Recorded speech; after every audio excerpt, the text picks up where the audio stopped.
Por la señal de la Santa Cruz de nuestros enemigos, líbranos, Señor Dios nuestro. En nombre del Padre, y del Hijo, y del Espíritu Santo. Amén.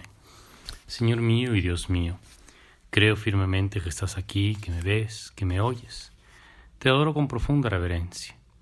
Te pido perdón de mis pecados y gracia para hacer con fruto este rato de oración. Madre mía Inmaculada, San José mi Padre y Señor, Ángel de mi guarda, intercedan por mí. El libro de Job que estamos escuchando en estos días en la proclamación de las lecturas de la Eucaristía se abre con una escena sorprendente y al mismo tiempo un poco ingenua o caricaturesca. Llega Satanás, que es presentado como uno de los que tiene acceso a Dios, y se pone a instigar, haciendo notar que en realidad Job no es tan bueno como Dios pretende hacerlo creer, sino que es bueno porque le conviene. Y Satanás es aquí como una figura infantil, es como su nombre lo indica en hebreo, Satanás, instigador, una especie de chismoso, de persona que mete la zancadilla, aquel que acusa. Y bueno, pues la escena enseguida muestra que Satanás obtiene el permiso de Dios para arruinar a Job y de esta manera poner a prueba si Job verdaderamente sirve a Dios por amor a Dios o por la conveniencia.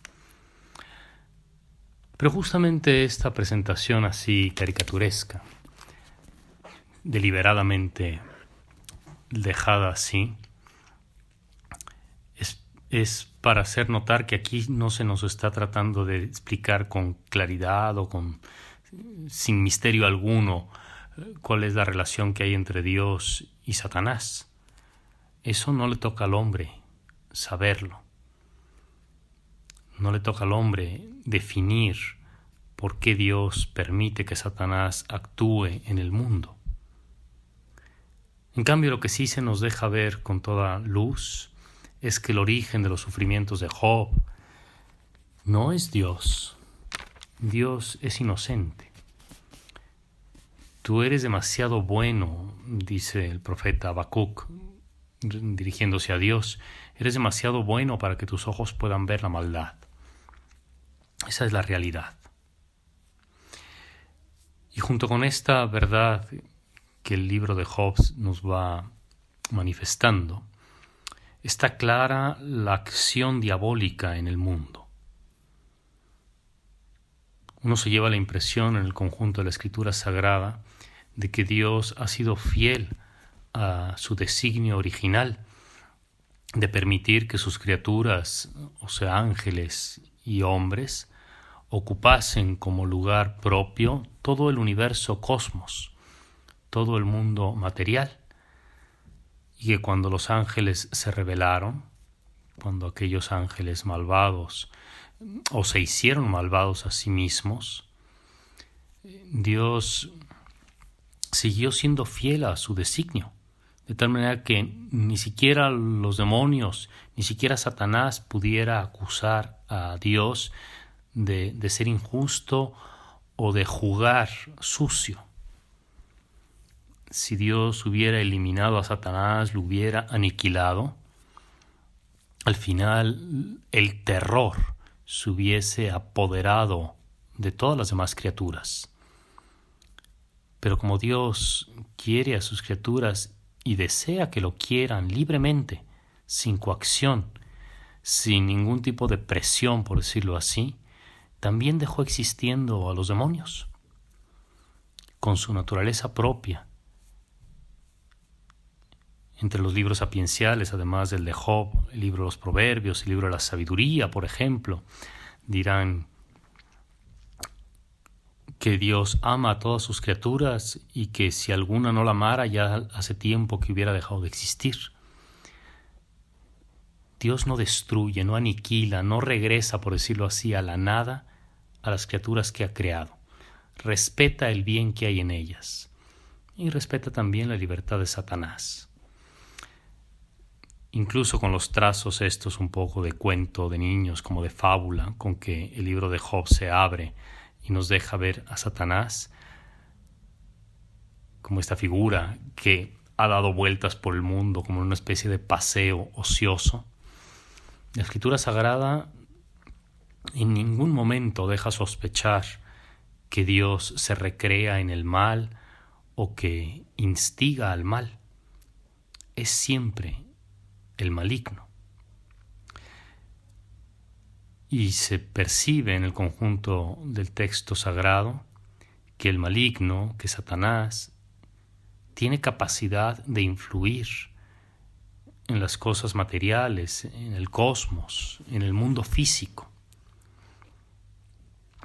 No sabemos con precisión cuál es el mecanismo que utiliza, pero sabemos también por los evangelios que era capaz el demonio, por ejemplo, de introducirse en una piara de cerdos o de afectar a algunas personas.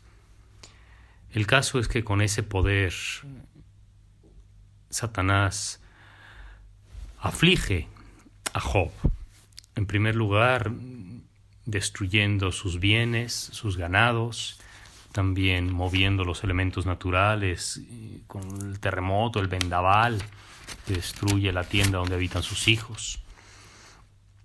Pero luego también afligiendo al mismo Job con una enfermedad. San Juan Damasceno, en uno de sus tantos comentarios, hace notar que la debilidad física del hombre puede llevar a la desesperación, pero que ninguno de nosotros debe dudar de la gracia divina.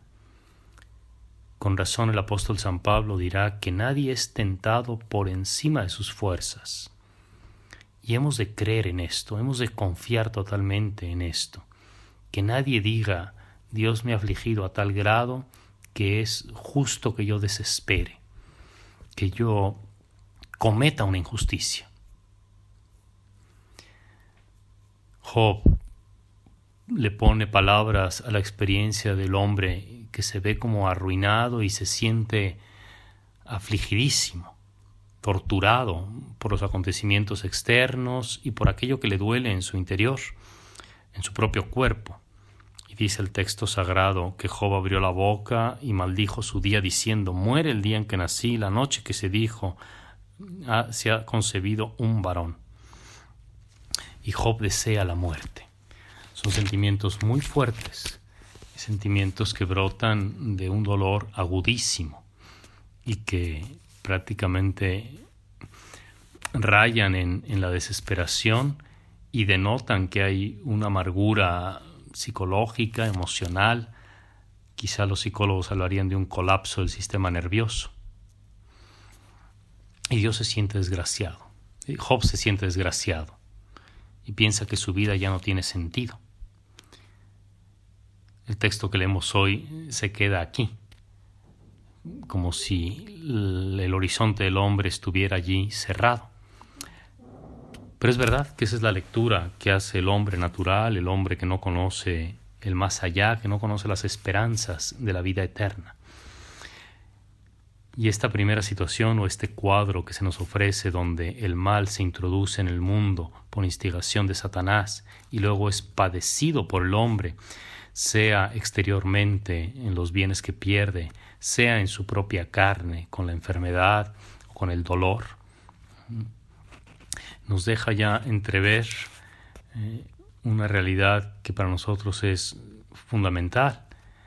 Darnos cuenta de que la plena felicidad no está en esta tierra, no puede estar en esta tierra, que si ponemos nuestros deseos plenos de felicidad en los bienes de esta tierra, terminaremos muy angustiados, muy afligidos. Decía de San Juan Damasceno, y no solo él, sino otros padres de la Iglesia, que con razón, cuando se preguntan por qué Satanás se interesaría en utilizar sus fuerzas para privar al hombre de sus riquezas, por ejemplo, de sus bienes materiales o enfermedad, en fin, ¿qué es lo que persigue Satanás con las tentaciones? Con estas pruebas que, digámoslo así, son en primer lugar dolores, sufrimientos, que no son directamente pecados. ¿Qué persigue Satanás con adolorar o con hacer sufrir al hombre?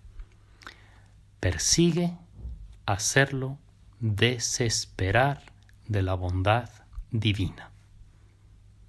Esto es lo que realmente busca. No simplemente torturarlo o regodearse en el dolor humano, sino lo que persigue es algo más allá. De ahí que el corazón que medita en estas cosas, en cuanto empieza a sentir el dolor, mirando el crucifijo, mirando a nuestro Salvador, sabe que aun y cuando el dolor es algo sumamente desagradable, que sin embargo no es una catástrofe, que puede en medio del dolor seguir amando a Dios, que Dios sigue siendo bueno y que sabrá sacar siempre bienes incluso de los dolores. Te doy gracias, Dios mío, por los buenos propósitos, afectos e inspiraciones que me has comunicado en este rato de oración. Te pido ayuda para ponerlos por obra. Madre mía Inmaculada, San José mi Padre y Señor, Ángel de mi guarda, intercedan por mí.